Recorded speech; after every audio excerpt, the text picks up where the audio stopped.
Ebenwell was a quaint, sleepy town nestled in a remote valley, far removed from the hustle and bustle of the modern world. The townspeople led simple lives, and the passage of time was marked by the changing seasons and the tolling of the Ebenwell Church's ancient bell. In the center of the town stood a peculiar relic of days long past, a stone well that had weathered centuries of history. The well, known as Ebenwell's Abyss, was surrounded by an aura of dread, for it was said to be cursed. Legends told of strange happenings, mysterious disappearances, and eerie apparitions linked to the well.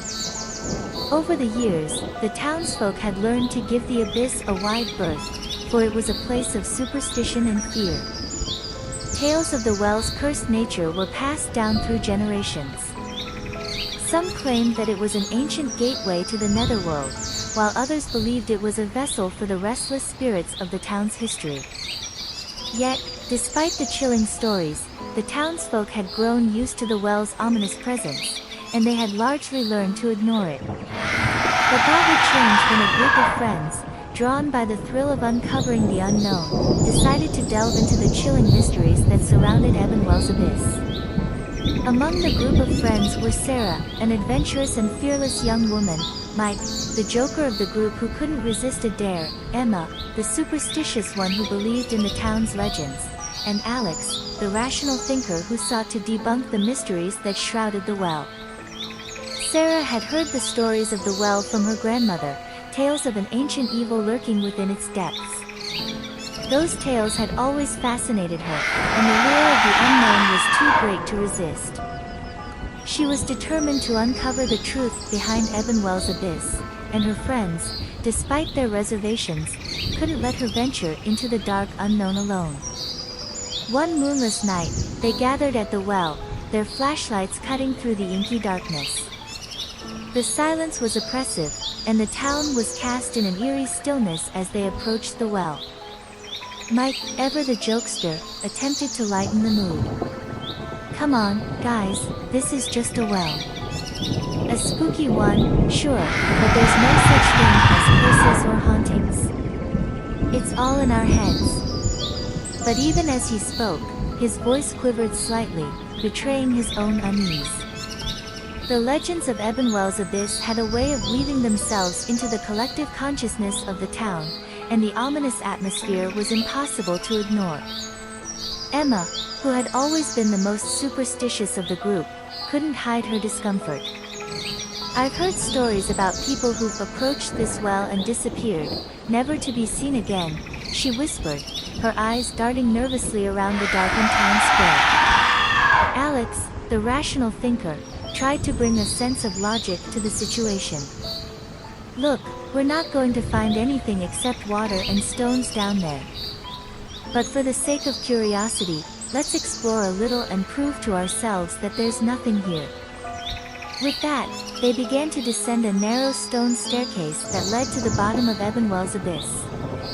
The stone walls seemed to close in on them, and the air grew cooler as they ventured further into the well's depths. As they reached the bottom, they were met with a chilling sight. The well was far deeper than they had anticipated, and the water below was still and dark, like a bottomless abyss. The walls of the well were adorned with odd symbols, etched into the stone by unknown hands. Emma's breath caught in her throat. "These symbols, they look ancient. What do they mean?" Alex examined the symbols with a flashlight, trying to decipher their meaning. They could be a form of protection or a warning. "It's hard to say without more context. But I'm certain they hold some significance." Sarah, undeterred by the ominous atmosphere, was determined to investigate further. "Let's look for any hidden passages or chambers. Maybe there's more to this well than meets the eye."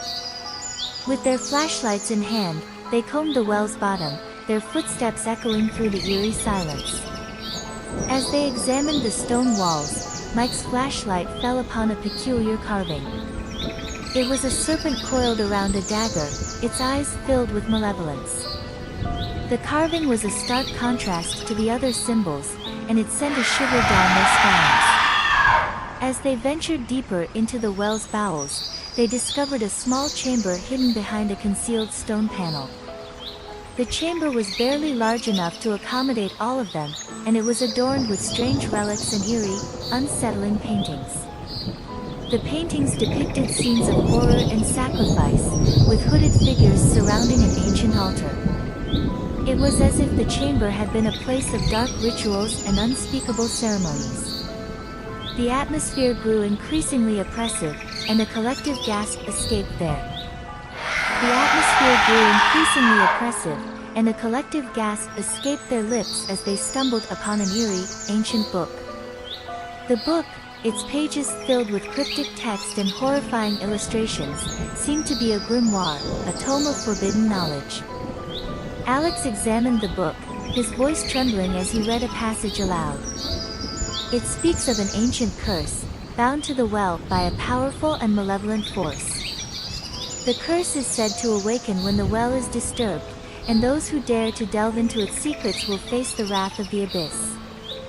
Their hearts raced as they realized the gravity of their situation. The legends of Ebenwell's abyss were not mere tales, and the buried curse was real. The well, it seemed, was a gateway to an ancient evil that had been awakened by their intrusion. With a sense of dread, they decided to retreat from the well and notify the authorities. Their voices trembled as they recounted the horrifying discoveries they had made in the hidden chamber. Ebenwell was thrown into chaos as news of the well's curse spread like wildfire. The townspeople were gripped by fear and unease, and the town's history was unraveled as the authorities delved into the mysteries that surrounded Ebenwell's abyss. The curse, it was revealed, had its origins in an ancient cult that had once resided in the town.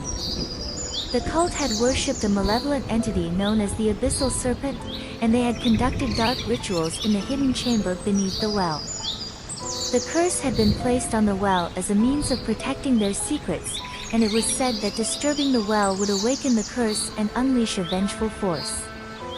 As the authorities attempted to unravel the mysteries of the cult and the curse, strange occurrences began to plague Ebenwell.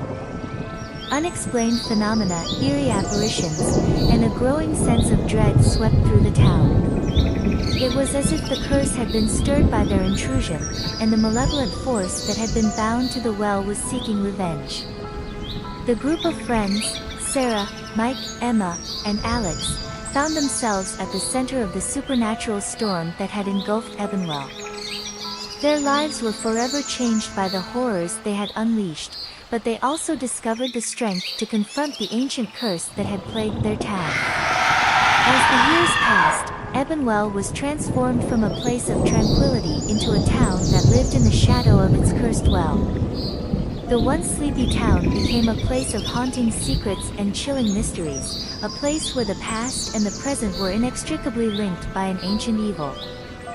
And so, the chilling tale of Ebenwell's abyss, a haunted well that held a buried curse, was finally brought to light, and the town began to write a new chapter in its history, one that was haunted by the malevolent force they had awakened and the price they had paid for their curiosity and bravery.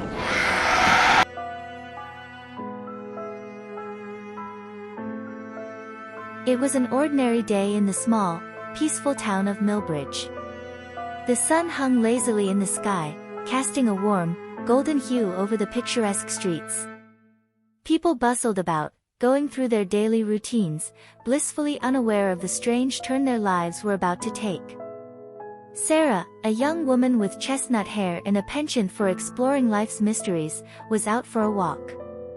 She strolled along the familiar path that wound through the town park, the gentle breeze rustling the leaves in the trees. She had always loved the soothing predictability of Millbridge. But on that fateful day, as she neared the park's iconic fountain, she noticed something amiss. The water in the fountain wasn't flowing as it should. It was frozen, suspended in time, like a photograph that had been paused. Sarah blinked in disbelief, unsure if her eyes were playing tricks on her.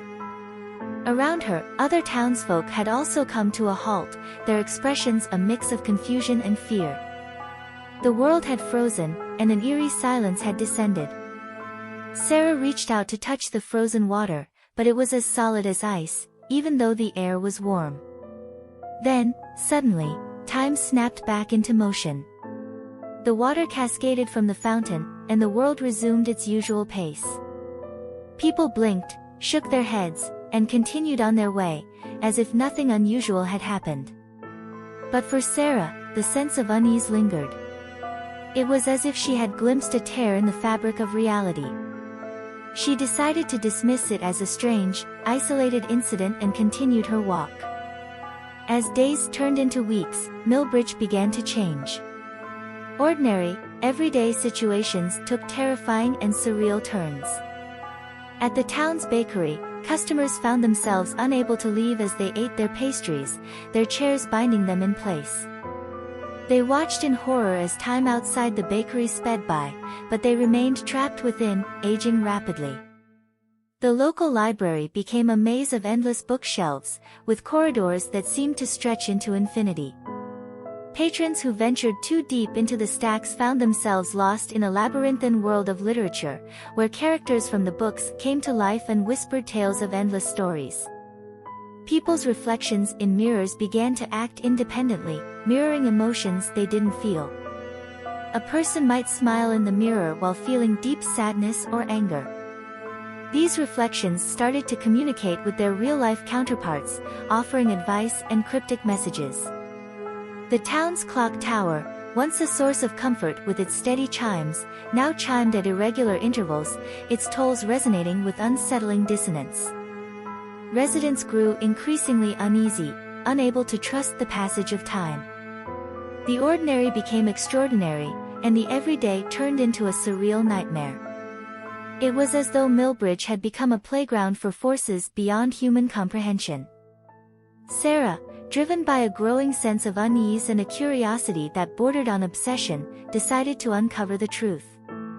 She delved into the town's history and unearthed old legends of the unraveling reality. It was said that Millbridge was built atop a mysterious convergence of ley lines, where the boundaries between dimensions were thin, and the fabric of reality was fragile. As the disturbances in Millbridge escalated, Sarah realized that these ley lines had awakened, and the town was caught in a chaotic intersection of worlds. She believed that she was the only one who could set things right, but the more she dug, the deeper the mysteries became. One day, while exploring an old, abandoned house at the edge of town, Sarah discovered a hidden chamber filled with arcane symbols and an ancient, leather-bound book. The book, known as the Chronicle of the Convergence, contained cryptic instructions on how to restore balance to the unraveling reality.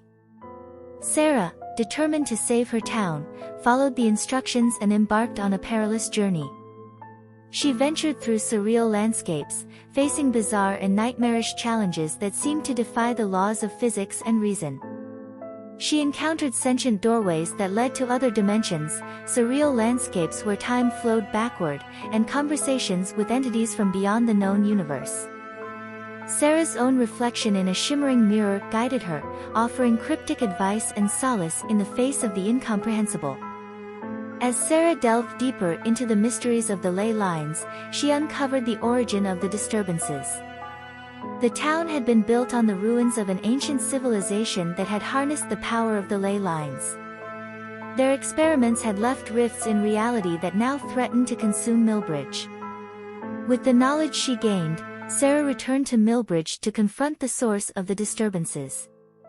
The town had become a nightmarish hellscape, where buildings morphed and twisted, and gravity shifted like a fickle mistress. In the heart of Millbridge, Sarah found the ancient machinery that controlled the ley lines. The monstrous, otherworldly entity that had been awakened by the disturbances guarded it. With courage and determination, Sarah faced the creature and engaged in a battle that transcended the boundaries of reality. The battle was a surreal and mind-bending spectacle, with the laws of physics and reason defied at every turn. Sarah, armed with the knowledge from the Chronicle of the Convergence, used her understanding of the ley lines to challenge the creature's dominion over the unraveling reality. With a final, world-altering clash, Sarah succeeded in sealing the rifts and restoring the town to normalcy. The creature was banished, and the ley lines were once again dormant. Millbridge returned to its ordinary, peaceful state, as if the nightmares of the unraveling reality had never occurred. The townsfolk, blissfully unaware of the battles fought in the shadows, went about their lives as they always had. Sarah, forever changed by her experiences, kept the chronicle of the Convergence as a reminder of the surreal journey she had undertaken. She had glimpsed the unraveling of reality itself and had played a pivotal role in restoring the fragile fabric of existence. And though the town of Millbridge remained ordinary, beneath its peaceful surface lay the memories of an extraordinary, terrifying adventure, a reminder that even in the most mundane of places, the boundaries of reality are never truly set in stone, and the ordinary can, at any moment, take a terrifying and surreal turn.